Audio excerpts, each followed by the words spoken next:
Central contract से जो है ना पता चलता है कि आप कि कौन से खिलाड़ी आपकी गुड बुक में हैं और कौन सी बैड बुक में हैं। पिछले साल ए कैटेगरी हमारे पास नहीं थी।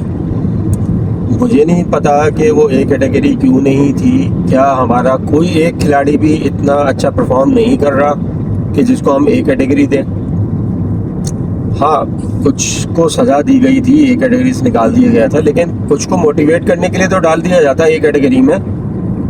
और मज़े का सबसे अच्छा मज़े की जो सबसे अच्छी बात हुई थी वो ये हुई कि सी कैटेगरी से हमारे टेस्ट क्रिकेटर्स जो मेजरली टेस्ट क्रिकेट को खेलते हैं, स्पेशलाइज हैं टेस्ट क्रिकेट के लिए, उनको आपने सी कैटेगरी दिया था।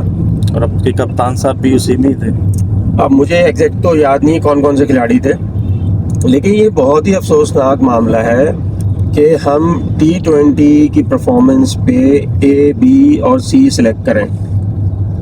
ये असूलन तो होना चाहिए टेस्ट स्किल्स के उस पे कि यार आपका जो क्रिकेटर है जिसकी टेस्ट स्किल्स सबसे अच्छी हैं उनको ये ए कैटेगरी मिलनी चाहिए, या जो टेस्ट के टॉप परफॉर्मर हैं उनको ए कैटेगरी मिलनी चाहिए। हाँ, उसमें एड ऑन आप करें कि जो टेस्ट के साथ वनडे में परफॉर्म कर रहा है उसको ए+ दे दें या ए दे दें उसको।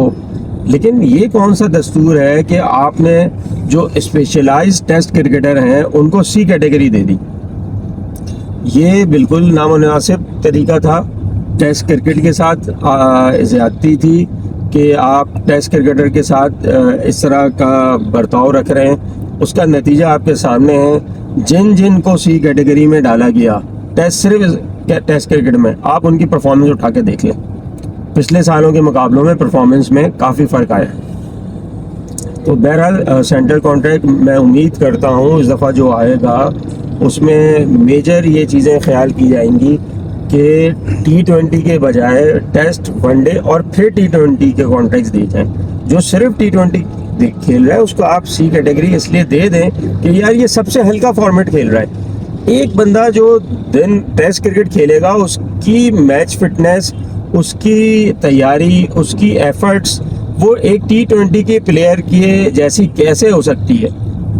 एक टेस्ट मैच खेलने के लिए जो मैच फिटनेस चाहिए होती है, जो 5 दिन खड़े रहना होता है, उसका मुकाबला आप T20 या वनडे से कैसे कर सकते हैं?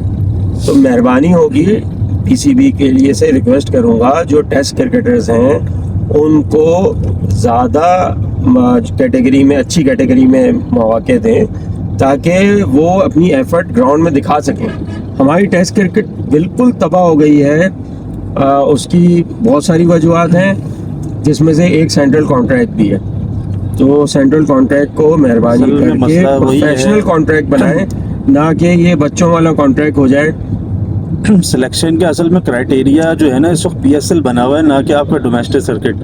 तो रिजल्ट उसका फिर की बात तो ये है ना, डोमेस्टिक सर्किट तो बना हुआ ही नहीं है। PSL में तो सिर्फ T20 खेलते हैं आप। अब T20, अब मैं चलें आपको आपने जो सवाल किया या आपने जो इसका जवाब दिया उसमें से मैं आपको एक बात बताता हूँ, उसकी प्रैक्टिकल एग्जाम्पल। साइम अयूब ने T20 में परफॉर्म किया, वो पाकिस्तान की T20 में भी आ गया, वो पाकिस्तान की ODI में भी आ गया, वो पाकिस्तान के टेस्ट में भी आ गया। और साइम अयूब ने जब सिर्फ T20 फेल किया, अभी उसने टेस्ट फेल नहीं किया है, उसने ODI में फेल नहीं किया है, उसकी ODI की एवरेज नीचे नहीं आई है भाई, ठीक है, और वो तमाम फॉर्मेट से बाहर हो गया। समझ रहे हैं आप कि आपने T20 में परफॉर्म किया तो आप सारे फॉर्मेट में आ गए, आपने T20 में परफॉर्म नहीं किया आप सारे फॉर्मेट से बाहर हो गए। ये आइडियल क्राइटेरिया है हमारा। ये मतलब ये है ना, ऐसा ही है ना, ऐसा ही है। मगर हमारे एक दामाद जी हैं वो नहीं बाहर हो रहे, मगर वो भी आए PSL से ही थे भाई। उनकी तो पर्ची पक्की लगी हुई है ना।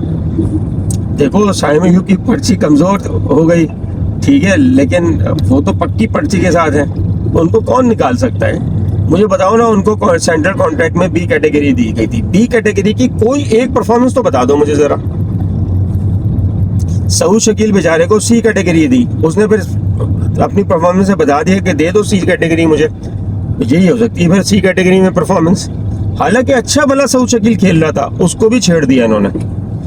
तो बहरहाल थोड़ी ज्यादती है। सेंट्रल कॉन्ट्रैक्ट को टोटल स्किल बेस होना चाहिए, परफॉर्मेंस बेस होना चाहिए, ना कि T20 की सिर्फ परफॉर्मेंस से बुनियाद पे आप सेंट्रल कॉन्ट्रैक्ट बांटते हैं। बहुत बहुत नाइंसाफ़ी है।